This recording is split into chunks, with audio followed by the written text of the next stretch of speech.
although the forecast is starting to look like summer, it really has been a wet spring around southern Nevada. It really has, and as many of us sit at home staring at your house and in your yard, you've probably noticed a lot more weeds lately.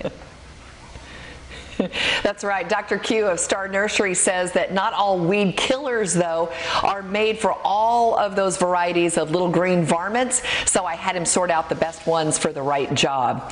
You know, if you've ever strolled down the aisle of all those hired killers in the lawn and garden aisle, it can be so confusing choosing the right exterminator in a bottle to rid your lawn, rocks, or sidewalks of those stubborn green leafy pests. These particular ones here, the Kills-All, Remuda, Knockout, these are all what's known as non-selective weed killers. Now, they will kill any vegetation that you spray it on the leaf surface of. So that means that you don't want to spray it on any plants that you want to keep because it will damage them. So it's good to use on driveways, sidewalks, rocked areas where you don't have a lot of ground cover or plants growing that you want to keep, because this will only work on the leaf surface. This one is non-selective, so you want to be sure that whatever you spray it on is something you want to get rid of.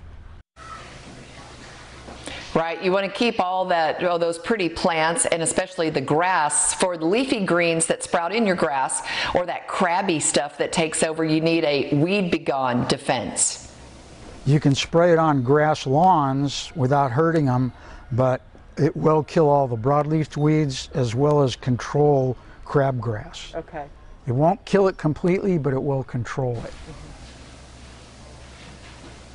So, you know, ultimately, while I was researching this, in nature, weeds really have a really good ecological role. You know, we look at them as pests, but they quickly cover up disturbed soil. So when you're starting to plant in your garden, or, you know, maybe till in your flower beds and get those ready for all the pretty spring flowers, weeds start popping up to protect the area from soil erosion, and they even sustain soil life. So while we may not like them and we think that they're really a nuisance, they actually play a really important role in our soil. So getting ahead of the problem, I don't know about you, but I've been weeding now for a couple of months because we've had such a wet spring.